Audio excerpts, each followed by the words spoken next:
Not like we're running a play and making a feed from the top of the key. You're trying to turn the corner, and if you can't, you penetrate, you kick, the next guy brings it, and we'll just continue to go attack out of it, okay?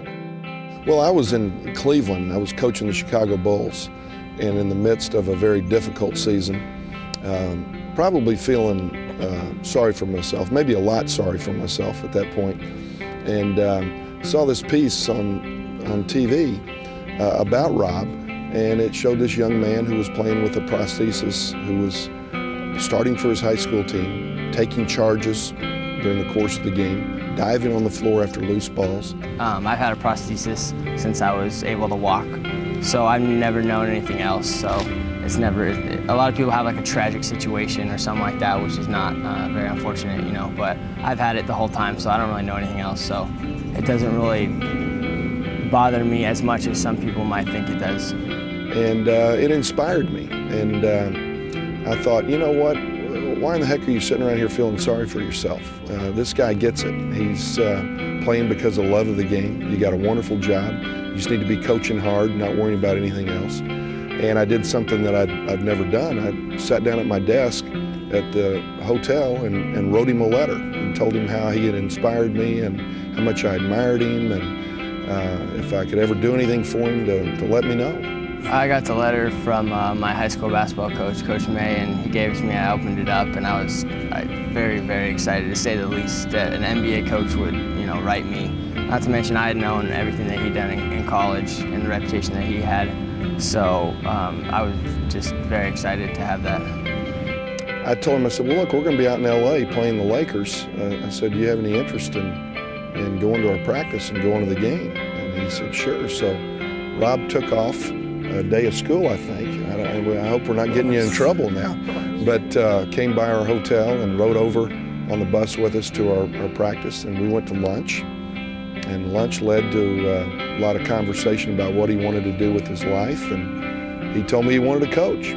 So I suggested to him that I thought the best way for him to get into coaching was to go be a manager, because when I was a college coach, I'd had 5 managers that had all gone on to the Division I level and had coached. We left it as, you know, I'll talk to you soon. And that's how it always really was, and that made me feel that he really did care about me and that cared about my dream of being a coach, and that he was really going to help me, which was just amazing for someone to write someone a letter that they didn't even know.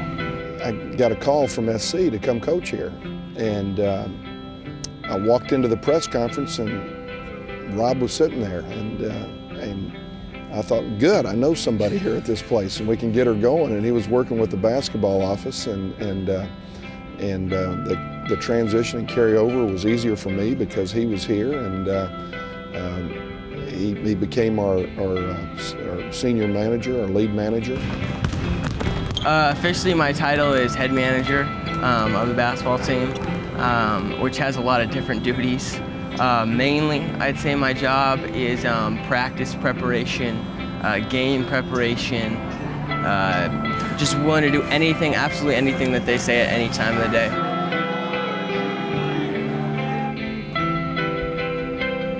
I'll get videotape of the other team we're playing, and I will watch the game.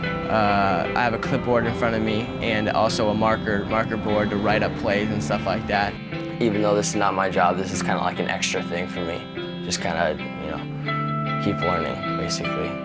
You know, and I still learn from Rob every day. He kind of inspired me a long time ago and still does every day. And I love to see driven people that are passionate about what they want to do and what they want to accomplish. And he's certainly going down the right track. Now, the first day I saw him when we came in, he had this bushy haircut and spiked and looked like a guy hanging out on the beach and this and that. And the first thing I told him was, coaches don't wear their hair like that. And he came in the next day with it all cleaned up, and we got him back on track.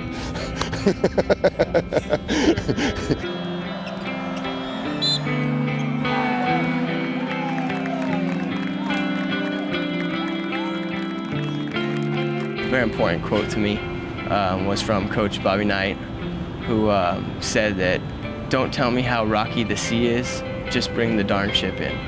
And that really, I really felt like that applied to my life a lot. You know, I'm not going to talk about, you know, how hard things have been or could have been, because I don't really focus on that. I don't really think about it that much. I just focus on what I need to do and where I want to go and be a coach, and how I'm going to get there. And that's really a large majority of what I think about on a daily basis, how to get there.